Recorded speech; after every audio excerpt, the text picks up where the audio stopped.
When Roman Reigns unified both world championships at WrestleMania 38, he proved without a shadow of a doubt that he is one of the most dominant forces to ever step through the doors of WWE. From being the apparent face of the company who wasn't exactly a crowd favorite, to transforming into a truly transcendent villain that has comparisons to Darth Vader in some circles, the journey of our tribal chief is a remarkable one. Despite his heel persona, Reigns has stayed at the top of merchandise sales since his return to the WWE as the head of the table. But he still has to deal with a fair share of critics complaining that Reigns' new character has grown stale. And how can WWE resort to bringing back established part-time wrestlers like Brock Lesnar and John Cena and Goldberg to challenge him? Why is this happening? It seems to be WWE simply doesn't have enough prepared talent to step up to the tribal chief, or at least for a prolonged period of time. Yeah, sure, they had their periods of fame, but everything pales in comparison to Roman Reigns defending the WWE Universal title for more than 600 days. Now, this wasn't a problem in the Attitude Era, where any number of superstars could have been seen in equal competition and be the face of the company. Sadly, things have changed.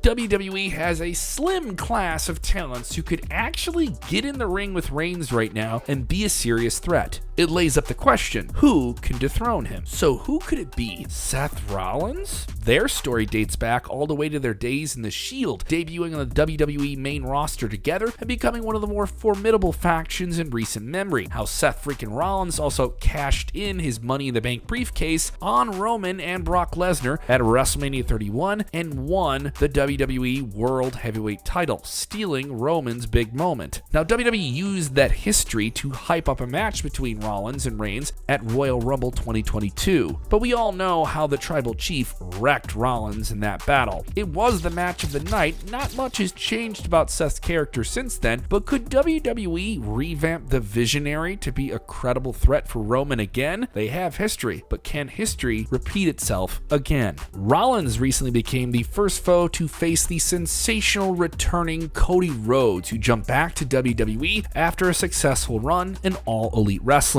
With big momentum on his side, a professed desire to finally bring the WWE World title glory to his family's name in tribute to his father, the late great WWE Hall of Famer Dusty Rhodes. Yeah, it's all there. The elements of emotion, the big match dynamics, the fan groundswell behind Cody, the American Nightmare can really become an anticipated rebel against the ruling hand of Reigns. Kevin Owens had a violent run of matches against Roman Reigns in the tail end of 2020 into 2021, but he was never able to pry the championship away from him. It has been 5 years since KO has held a singles championship himself, but that didn't sway the Canadian prize fighter from inking a fresh, long-term deal with WWE. Though he's doing mid-card comedy currently with Ezekiel or Elias or whoever, Owens has the legitimacy to leap up to the top of the card quite quickly, like when he called out Stone Cold Steve Austin out of retirement for a WrestleMania return match that people are still talking about. When you have the established credibility that the former NXT champion has cultivated over the years with fans, he's only a few wins away from stunning the world again. And what about Drew McIntyre? For starters, you can argue that he does have a renewed rivalry with the head of the table now on the SmackDown roster, and he's been able to have a show-stealing performance with Reigns in the past on a Survivor Series card. But there's just another bigger match, bonded by more than a championship title. It is bonded by blood, and it could be something absolutely spectacular. The Rock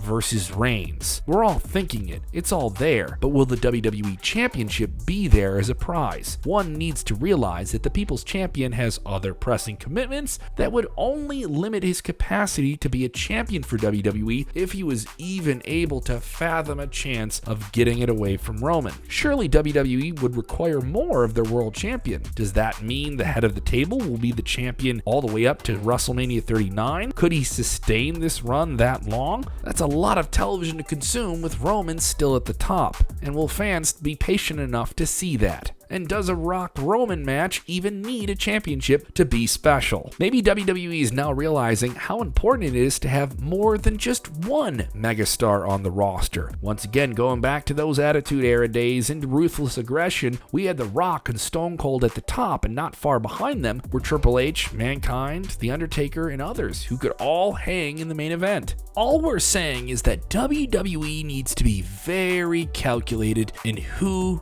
does it, and by it, we mean who takes the WWE Universal Championship from Roman Reigns. And who could that be? And that's our video for the day. If you enjoyed it, like the video, drop into the comments, and share it with your friends. For more such videos like this, subscribe to WrestleBinge by Sportskeeda.